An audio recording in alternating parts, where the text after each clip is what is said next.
When it comes to the Amazon, his predecessor was all for chop, baby, chop, an easy act to follow if you're hosting the world for a climate summit. Since the return as Brazil's president, Luiz Inácio Lula da Silva's deforestation has continued in his country, but drastically slowed in what's by far the world's largest rainforest area. But by bringing the United Nations COP30 summit to the Amazonia city of Belém, Lula also drawing attention to Brazil's broader track record on the environment. The South American powerhouse may boast of an electricity grid 90% powered by renewables.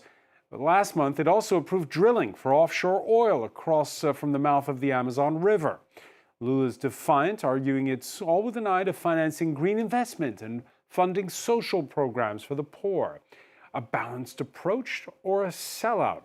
More broadly, we'll ask about Lula's standing on the world stage and his standoffs with another president who's beaten the rap of criminal charges and returned to power, Donald Trump, who actively supports Lula's far-right predecessor, Jair Bolsonaro, and who's steering well clear of COP30, what with his repeated branding of global warming as a hoax. Today in the France 24 debate, we're looking at Brazil's green credentials. Joining us from Geneva, award-winning Brazilian journalist and author Jamil Shad. Thanks for joining us.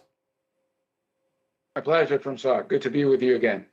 Annabella Rosenberg is Senior Advisor on Just Transition at the Umbrella Group Climate Action Network. Welcome Hello. to the show. Thank you.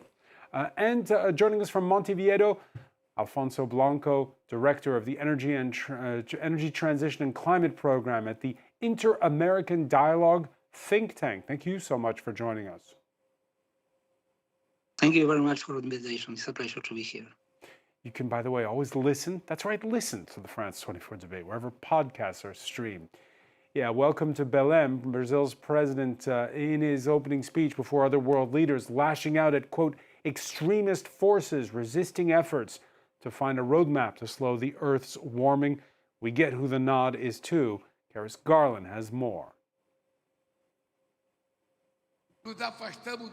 We've got away from those forecasts that would predict the increase in 5 degrees the average global temperature to the end of the century. So we proved that collective action brings results. But the climate regime is not immune to the rationale of the zero-sum game that has prevailed in the international order. In a scenario of insecurity and mutual mistrust, selfish immediate interests prevail over the common good for the long term. Inácio Lula da Silva, top officials from dozens of countries filed in ahead of the COP30 climate summit in the Brazilian Amazon. However, leaders from the planet's 3 biggest polluters, China, the US and India, were conspicuously absent. In his opening address, Lula urged the, quote, decoupling of the geopolitical context and climate emergencies.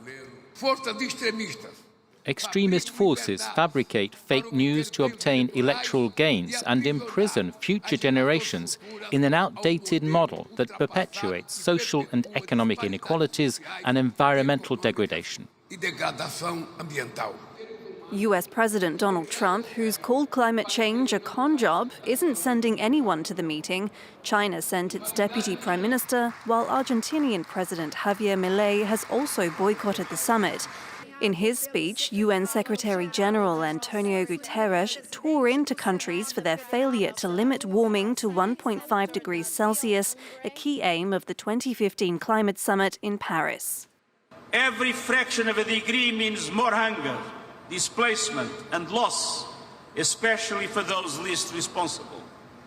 This is moral failure and deadly negligence. Rather than making new promises, Brazil has urged countries to fulfill the hundreds of pledges already made towards reducing planet-warming emissions and securing climate financing. Though Lula is putting forward a new proposal himself, the Tropical Rainforest Fund, aware that chopping down trees is all too lucrative for loggers, miners and ranchers, Brazil is proposing annual payments to more than 70 developing countries for every hectare of forest they keep standing. The initiative would aim to raise $125 billion from wealthier nations and commercial investors at a time when global deforestation rates remain at record highs. Annabella Rosenberg, this Tropical Forest Forever Fund, it would involve not raising revenues, but a partnership with the private sector? Indeed, it's trying to raise funds that are coming from a multitude of actors, in particular the private sector, but using public money as a guarantee for their basically giving some profit to those private units. I think this is pointing out to a real gap. There is today no money to help countries protect their forests, and that costs a lot. Yeah, because pledges are easy, talk is cheap. Talk is cheap. The problem is that not this kind of private or profit-making activities are not necessarily going to be the ones that are going to protect people. We know that we need some form of enclosure to keep those trees growing. We know that that might impact communities that are going to be removed from those lands. We know also that public money is probably the best way to secure through public policies. And most important, Brazil is the proof that the best way to fight deforestation is through reducing hunger and poverty, not necessarily cutting people from the forest. So it's sending a little bit of a mixed signal by on the one side saying we need this private money to protect the forest, and on the other side, so why would, we want to fight just poverty. explain for our viewers, why would the private sector invest in the scheme? That's a very good question. For the moment, the money has not been raised yet, and we have to see how much public money will come in. But the ones that are signaling interest, I guess, is first because they want to green their portfolio of investments. They are looking for something else than renewable energies. And they say, well, forest looks good in our portfolios. To what extent forest can give them the return on investment that they might be seeking for, in particular pension funds and other institutional investors, that's still to be seen. Because there's the word forever in that scheme. Jamil Shad, Lula, he's left-wing, right? Is this idea of bringing the private sector in? Tell us about it. Well, Francois, there's no lack of money in the world.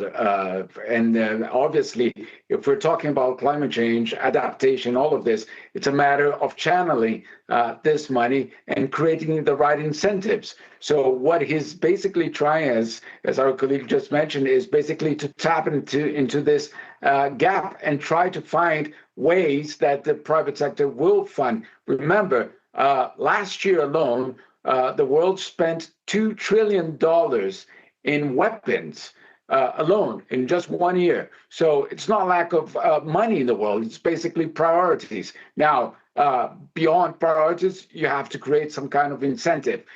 This is a possibility that will have to be still proven correct. Let's see. Alfonso Blanco, are the incentives there for this scheme to get the private sector to invest, again, in keeping the tropical forests forever? Yes, there's a big problem regarding deforestation in the Latin American region and other southern South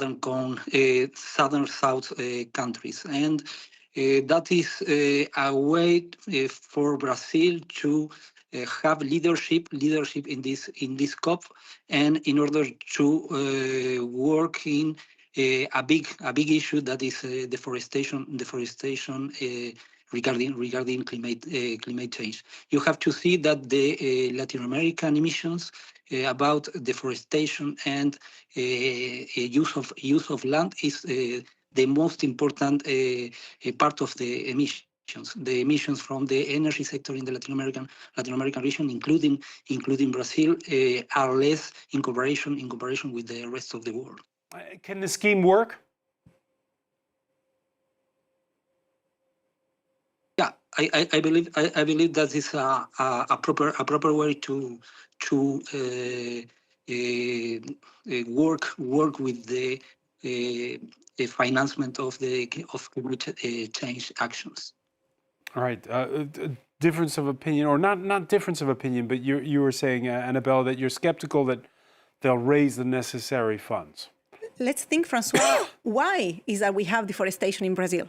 It's not because people want to chop trees down.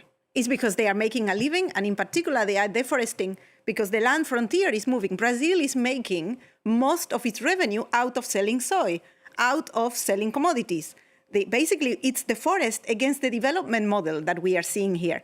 Unless we find a new pathway for development for Brazil and for many Latin American countries, for many other developing countries, we will still be having this clash between environmental protection and development needs. All right, as for the Amazon, Brazil registering its biggest annual fall in emissions in 15 years, thanks to slowing deforestation.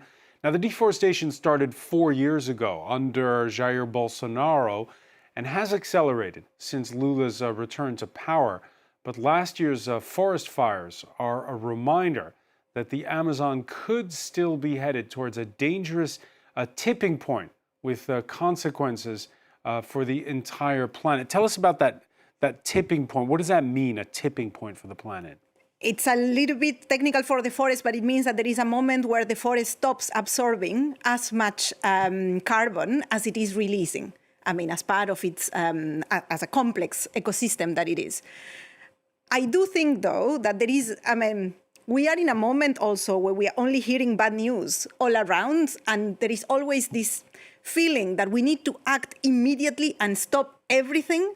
And in particular, this is often directed towards developing countries. Like we are saying, well, we need to save the Amazon immediately, otherwise we're all doomed, we're all going to die. So the deforestation is still continuing, but at a slower pace. A slower pace, and the important thing is why? It's because we are seeing the most ambitious anti-poverty measures in those regions. If we are going to Belém, it's because President Lula wants us to see the investments that they are doing in that region, because he wants to see that in the Amazon, there's not only indigenous peoples, they're also working people. They also want to have industries there. They want to live of something else. So I think he's also willing to expose the international community to the challenge that they are facing to protect this forest in the long run, which is not only building an enclosure around it.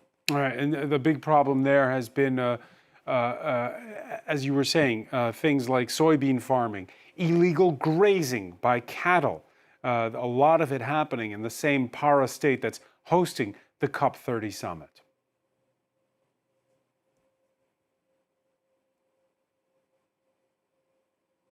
The land grabbers made me lose 17 years of work in a matter of minutes.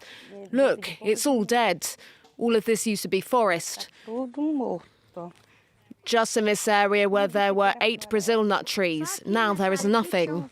Jamil Shad, tell us about, how you offer an alternative to chopping down trees in the Amazon and how it's going. Well, fighting poverty for sure is a major, major element. No doubt about that.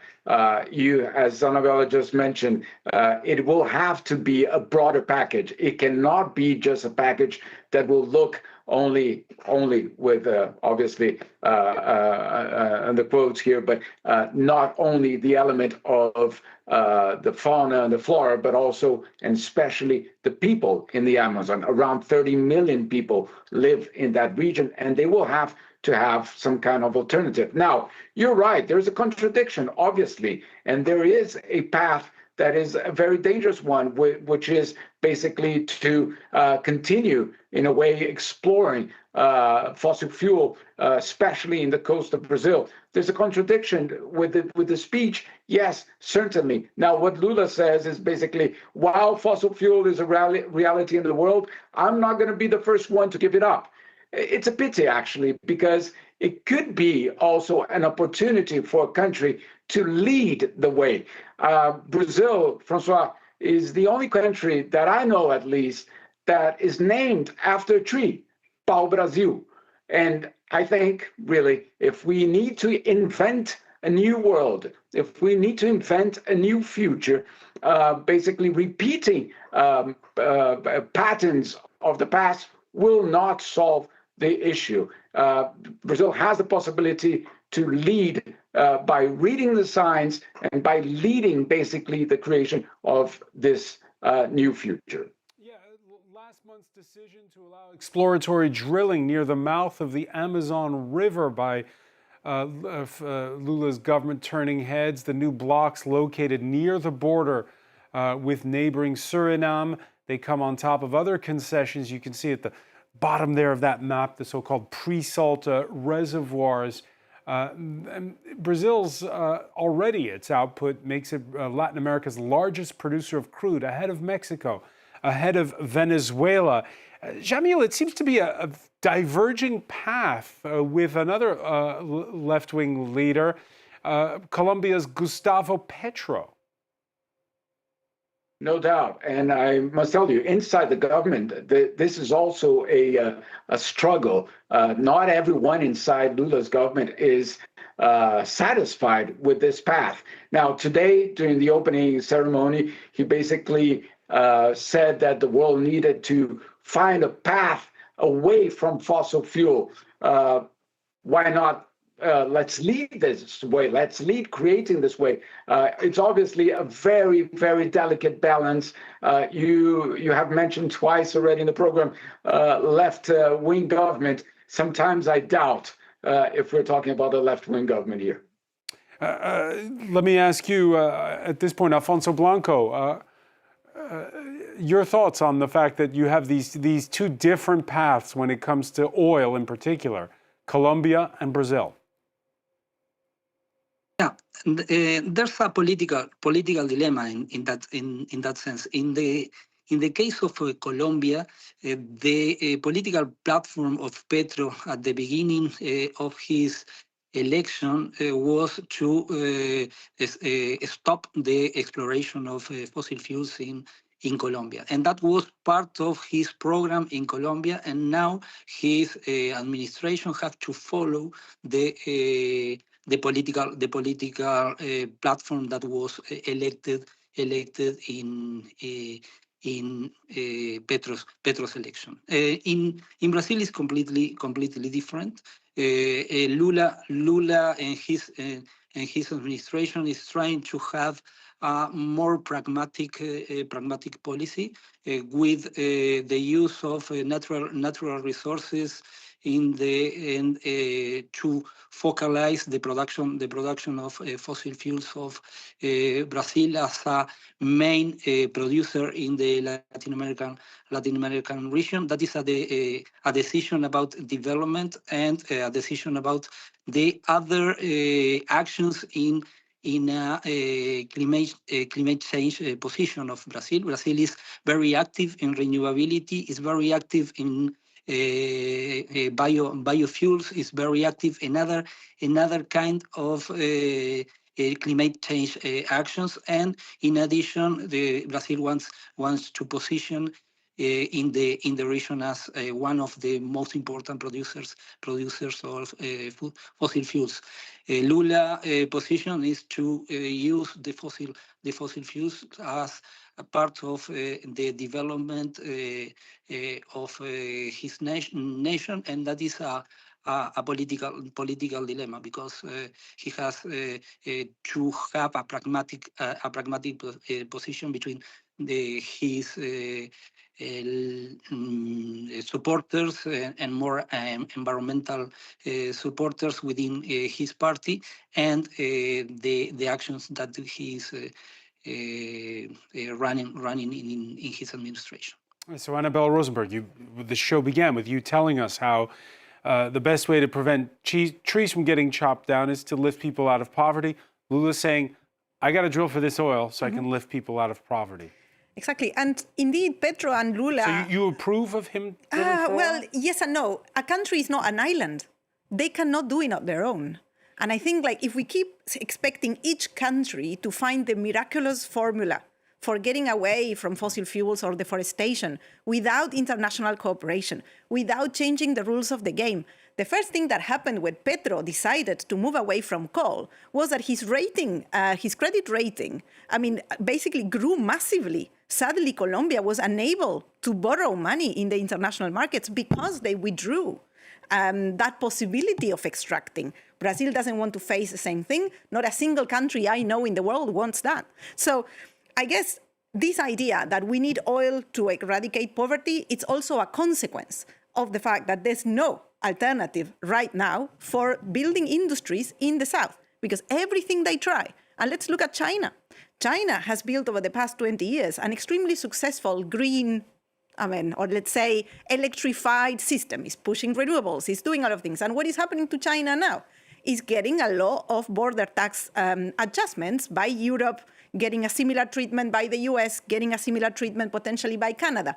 So what developing countries are looking at is, okay, even when we try, thinking about what China is doing, we're still going to be cut off from markets. So I think it's, as it was said before. But in the case of China, you were talking about the dumping of state-subsidized solar panels and electric vehicles. It's not quite the same as trying to develop your own electric grid, for instance. Well, China is doing both. And I would say what you are calling subsidized, yes, is doing a massively intentional industrial policy. As we have seen in the US when Biden was there with the IRA, the Inflation Reduction Act, what Europe has been very voluntaristic as well, supporting its own sectors. I'm not saying that one or the other is wrong. What I'm saying is that the picture today for other emerging economies that do not have the market size of China is, hey, we better invest on what we know, because right now we do not see another option. I don't justify it, but at the same time, I think unless we find a good international cooperation agreement, and this is why this idea of just transition has been mentioned during the whole morning in the summit. It has been mentioned by the Secretary General, by Lula, then by Boric, and so on. It's a just transition that we need. We need equity at the international level, and we need to figure out the way in which countries support each other in that journey. Alone, none of them is going to do it. It's going to be rhetorics. Is that the heart of this COP30? I think it's at the heart. Just transition is at the heart of this story. The finance story, the financing and support, but also the mechanism to cooperate, how we make it happen, how we build this social justice at the heart of climate action. All right. We mentioned there China. Among the world leaders present in Berlin, China's Deputy Prime Minister, Ding Xuexiang, China's president in Berlin, of course, in stark contrast with the United States. It sent no representative. And when Lula singled out extremist forces peddling fake news that are harming the planet, it's pretty easy to guess who he's alluding to. It's climate change. Because if it goes higher or lower, whatever the hell happens, there's climate change. It's the greatest con job ever perpetrated on the world, in my opinion. Jamil Shad, of course, everybody now remembers that speech at the annual opening of the United Nations General Assembly in New York in September.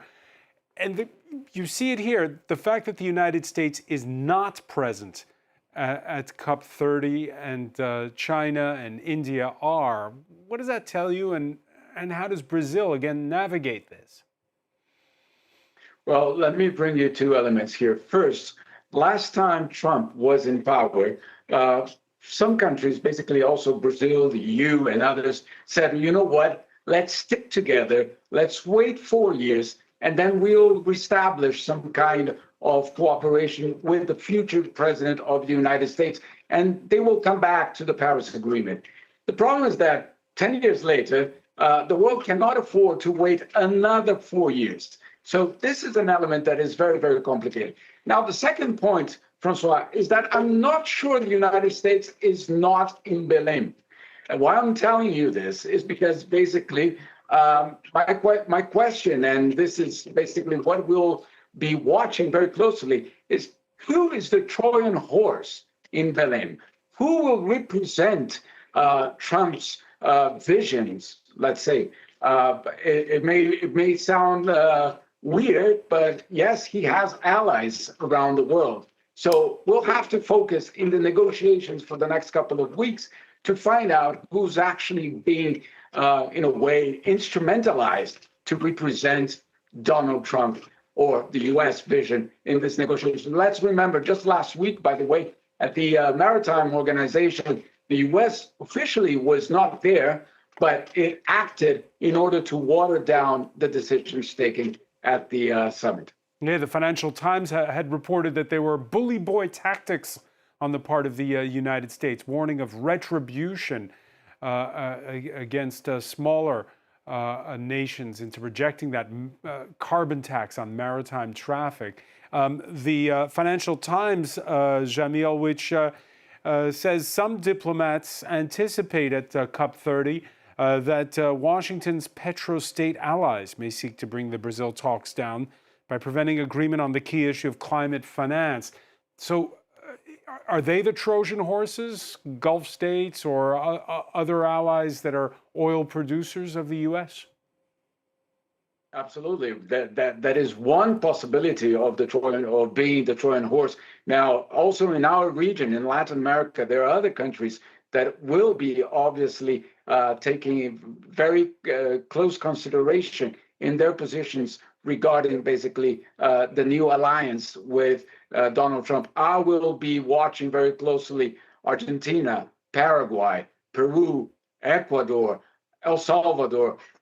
Yes, all of these countries having some kind of a new relationship with the United States. Let's see how this will all play during the negotiations. Alfonso Blanco, are there enough of these Trojan horses to scuttle any efforts to try to, as Jamil puts it, rein in the climate emergency? Well, I believe that in the region there are some countries that are supporting the position of United States, and I completely agree with the previous opinion, and that will play a crucial role in the COP30 this year, and I believe that this discussion will be part of the COP30 this year, and what will be the position of allies of United States. And I completely agree that there's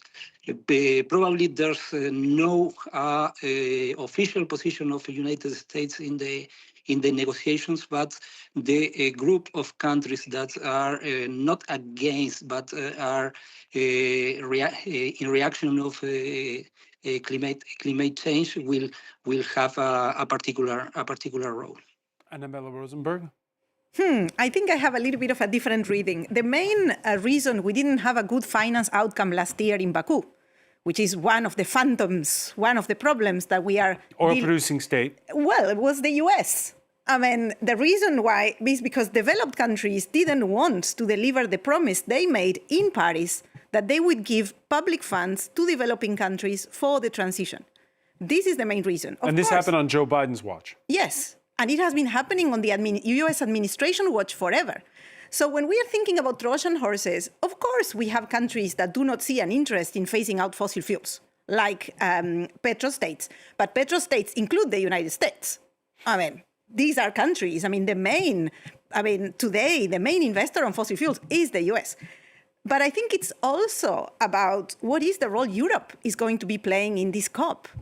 It has an opportunity to build a different sort of partnership with the rest of the world that is staying in the climate agreement. But it can also be the one that in the end carries the banner for the US, basically preventing any ambition on finance, any ambition on just transition arrangements, and be basically the bad guy for a climate governance. Who are you thinking of specifically? The EU. But who in the EU? Well, the EU in the negotiations is represented by the Commission, but so we don't see that much each specific member state.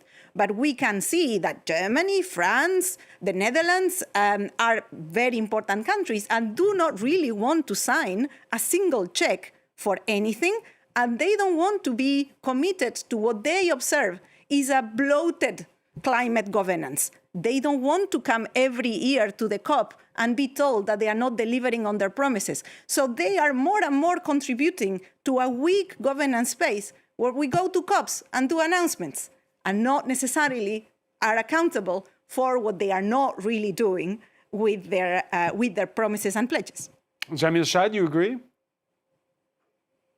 Well, yes, but I also let's put the other element here: the geopolitical tensions around the world, and the EU somehow also needs to deliver. It has been questioned, basically, the EU's position regarding Donald Trump. So let's see how this will all play.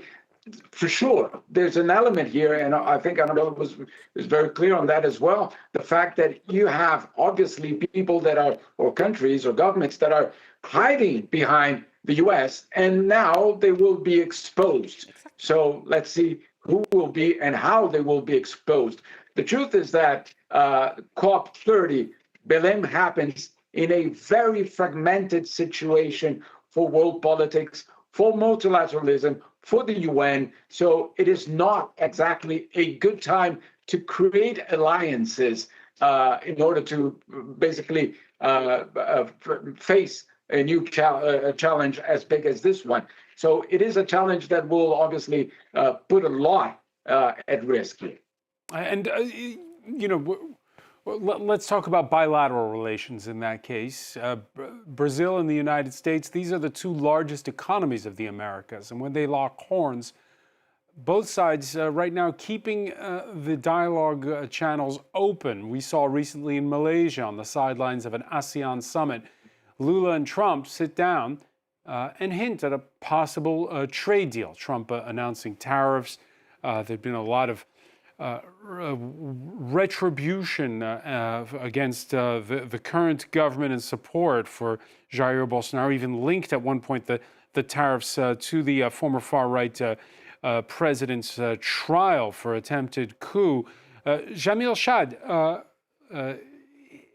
how pragmatic will Lula be going forward? Well, there's a plan here, and the plan is a very in the side of Brazil, basically.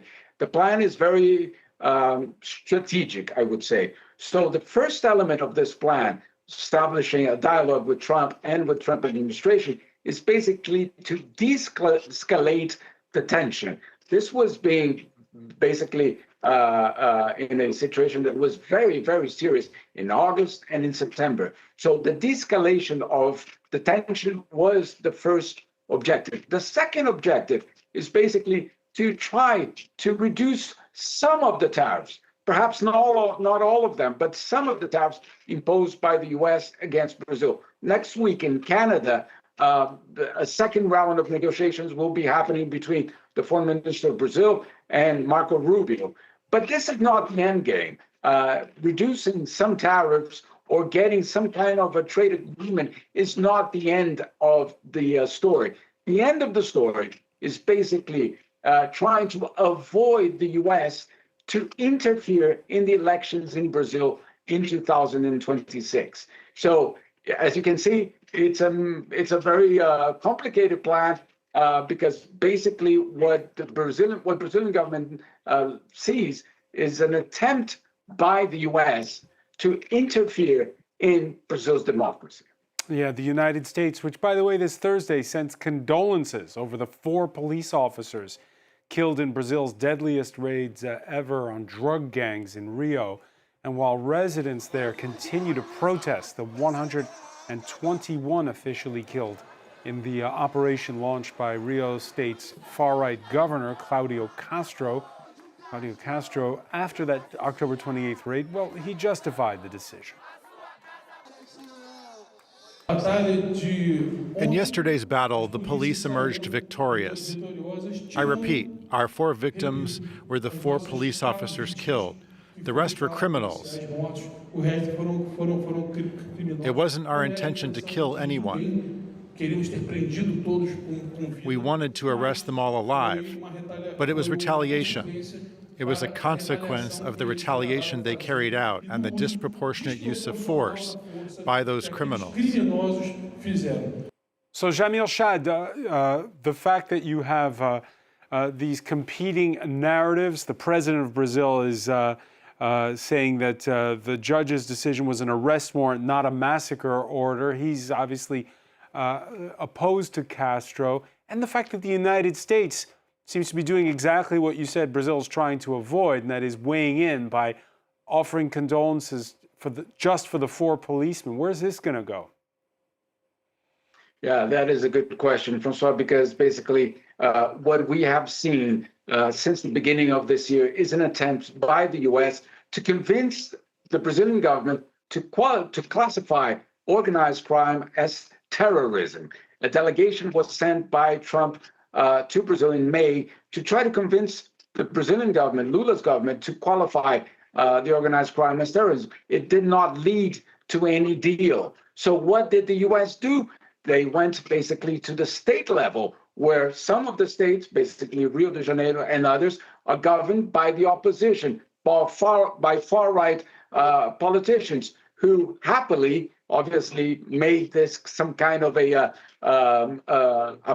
approximation, basically, or some kind of deal with the U.S. to use the same terms. So, for example, now Castro also talks about terrorism in relationship to organized crime in Brazil. Now, what is the danger of treating organized crime as terrorism? Is because obviously, once you do it, you give a blank check for the United States to do whatever it wants to do in the region.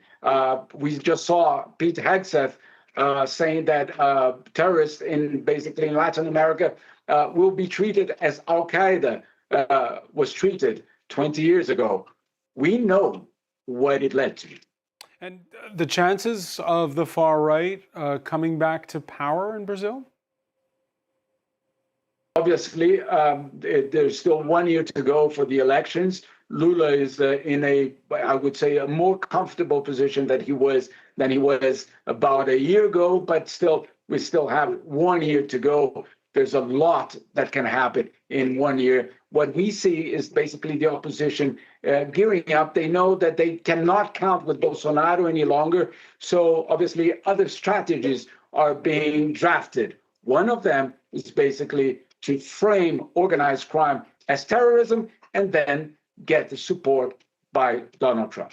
Yeah, because polls have shown that there's a lot of popular support for these raids that happen in Rio's favelas. Annabella Rosenberg, when it comes to climate action, what would a return of the far right in Brazil mean? It would be terrible, but just maybe also bringing an element. I'm Argentinian, and we are seeing this intensity and higher influence of organized crime also in politics around the region.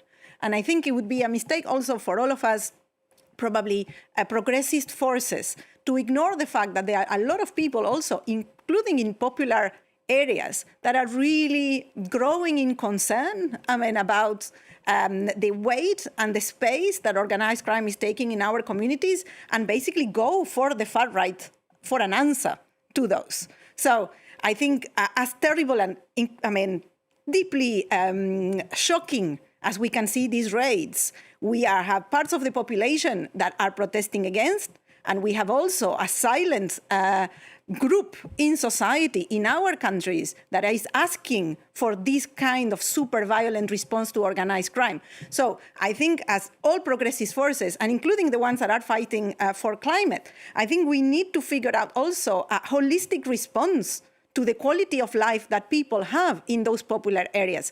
We do believe that climate, and it's not just climate, is having public transit, is having a healthy life, is having access to green spaces, having food, a healthy food accessible for popular families. All of that is part of a plan that is needed to get people's hearts with us in the fight against climate change. That is no different than the fight for having, I would say, dignity for everyone in our countries. Alfonso Blanco, this differentiation that you heard Annabella describe between the quest to stamp out poverty and the quest to protect the environment, this disassociation of them, it's something we've seen too often when laying down environmental policies here in Europe. Is that changing? Is this kind of holistic approach now the norm when you look at COP30?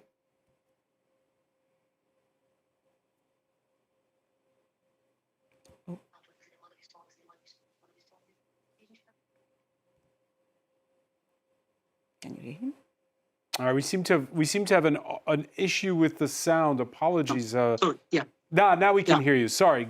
Go ahead, Yeah. Alfonso. Yeah, exactly.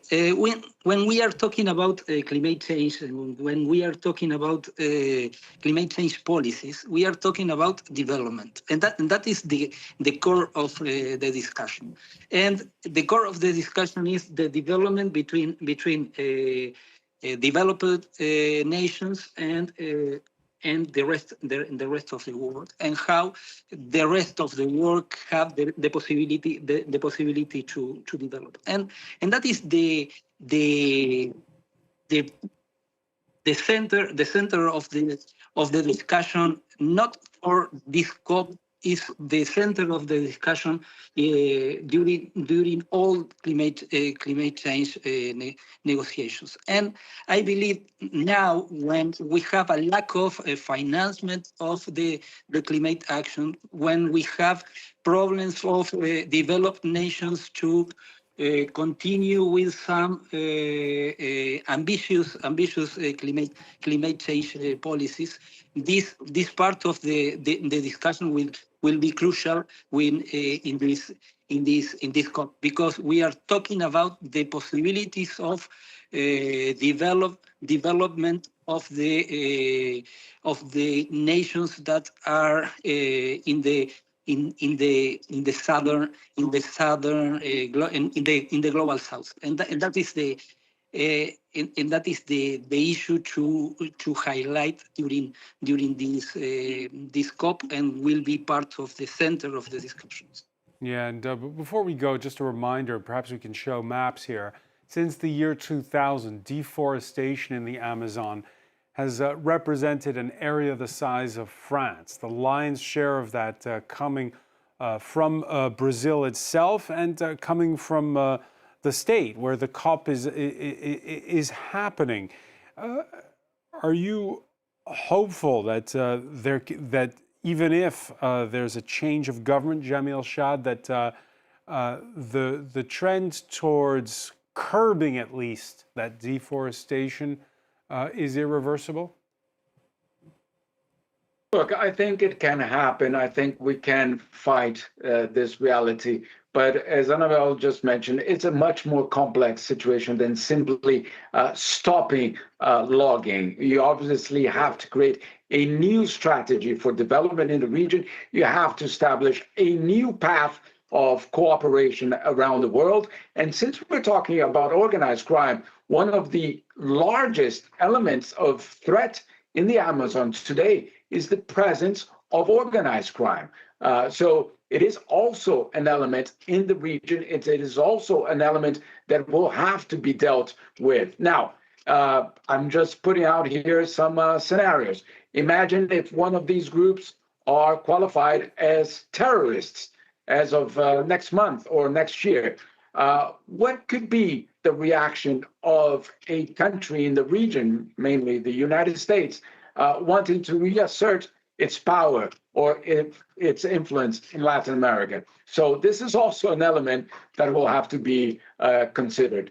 It's very complex. It will not be just a single measure or policy that will simply solve the issue. It will have to reestablish some kind of pact abroad and inside the region. Jamil Shad, Annabella Rosenberg, and Alfonso Blanco, many thanks for priming the pump on essential discussions that are going to take place over the next 10 to 12 days in Belém, Brazil. Thank you for being with us here in the France 24 debate.